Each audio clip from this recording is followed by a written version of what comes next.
Hi, good morning all. Welcome to Targeting the Youth. This is the video on the channel, if you're new here, that talks about the current Buffalo Sabres, 25 years of age and under. How they're trending, what they're doing. And I figure it's time we talk about the beast who's out of the cage again. Mattias Samuelsson, folks. There he is, Mattias Samuelsson.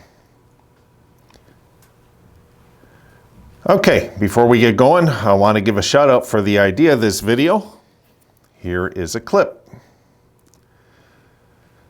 And a shout out goes to Triggerman. And Triggerman says, Skinner's interview says a lot. He was asked about the defensive play stepping up.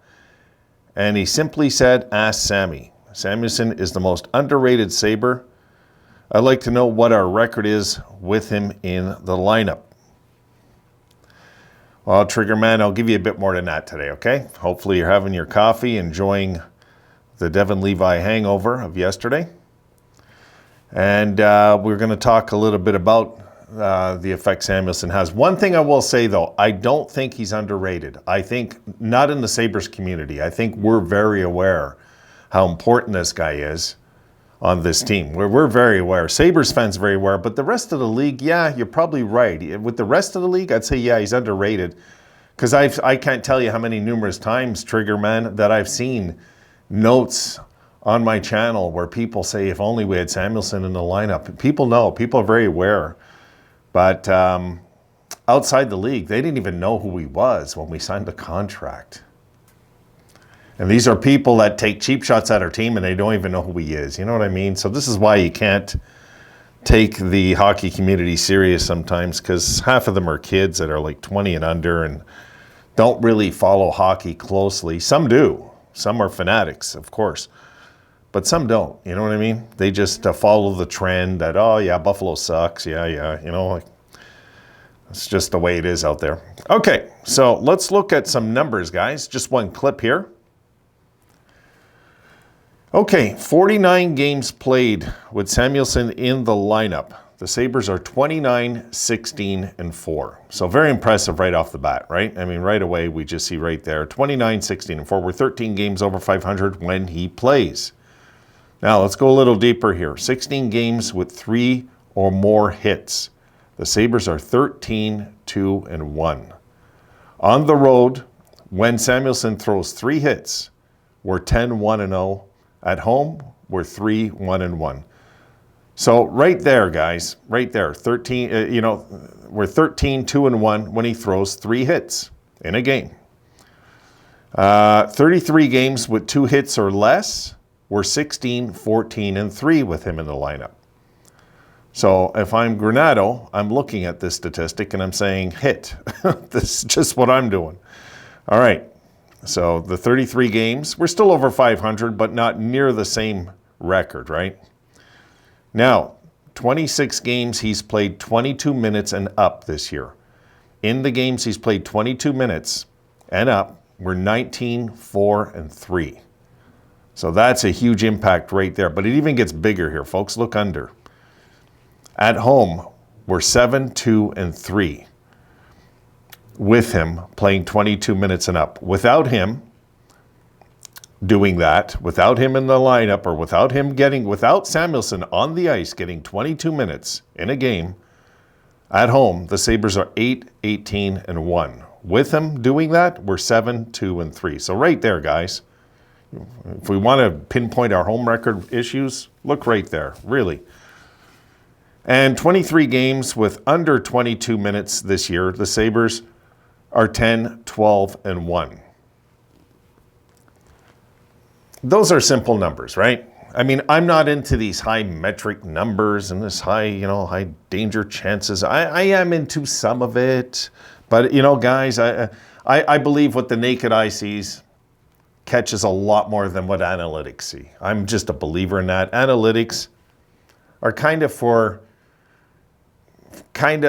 just for fans that want to pinpoint what other fans are saying is wrong. You know what I mean? I believe too often people use analytics.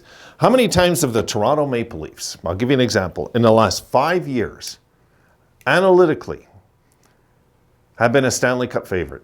You tell me. How many times in the last 5 years, folks? 5. Okay, 5 times. So if analytics are always right, how come the Leafs aren't winning cups? I can tell you what I see with the naked eye. They're too soft. There it is. There's my analytics on the Toronto Maple Leafs, folks. They're too soft. They spend too much money on the forwards, not enough on the blue liners, and they never have consistent goaltending. That you don't need analytics to see, right? Analytics are for people that are trying to find, and there's nothing wrong with analytics, folks. We have a team of it, right? So there's nothing wrong with it. But I don't believe it's the end-all, be-all of hockey. It never was for a century, so why should it be now, right? I mean, all our great Hall of Famers from the 70s and 80s, and, you know, Wayne Gretzky was around long before analytics, right? So was Bobby Orr. All the great players in NHL history. That's why when I see the kids today saying Gretzky wouldn't last in this league, my God, you don't got a clue. You don't got a clue. You don't got a clue what you didn't see, you know? Wayne Gretzky would have been, people say, well, yeah, but look at his size then. Look how little he is. Well, guys, it's the same thing as if I say, okay, yeah, but he would be 20 pounds bigger with no center line, ripping this league apart. Are you kidding me?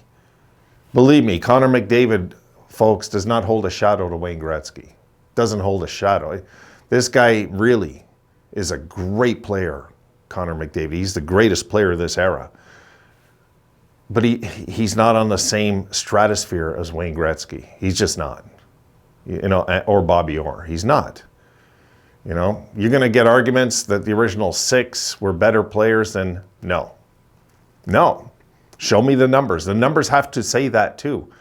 And it can't be like a guy like Gordie Howe was playing, you know, like professional hockey to his 52. Yes, he was famous. He never got 50 goals. I'll just say it. He never got 50 goals. So, like, I don't agree with that, you know, unless the numbers back it up. And the numbers here back up that when we have Samuelsson in the lineup, folks, we win.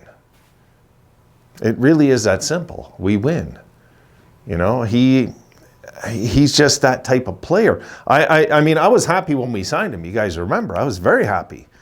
But I couldn't believe how much of the NHL were like, what are the Sabres doing? This guy hasn't scored a goal and they're giving him $4 million a year. Like, this is the mentality, though, of the era we're in. You get it? The era we're in now, it's all about goals. So when people start talking numbers and money, I'll throw goals at you now, because this is what you're all about in this era, folks. Really, you're all about numbers. And people say hits are underrated. Well, then explain to me how the Sabres, in 16 games, when Samuelsson throws 3 hits or more, are 13-2-1. Are you going to tell me it was because of, you know? And we're 10-1-0 on the road. We've lost 1 road game all year when Samuelsson throws 3 hits. So the numbers don't lie, you know? People will try to say, oh, well, hitting's overrated. It's an overrated stat. You never played. Stop pretending you're a hockey player if you never played competitive hockey. Did you play AA, yes or no? Did you play junior? I didn't play junior. I played AA. So, come on. You know, like, you got to look at numbers and say, okay, this is the chemistry this guy brings to the team. Doesn't mean he would do this for every team in the league, folks. I'm not saying that. But for the Buffalo Sabres, when he's in the lineup, he throws 3 hits, we're winning. Odds are we're winning. 13 out of 16 is the odds. You're going to win if this guy throws 3 hits, you know?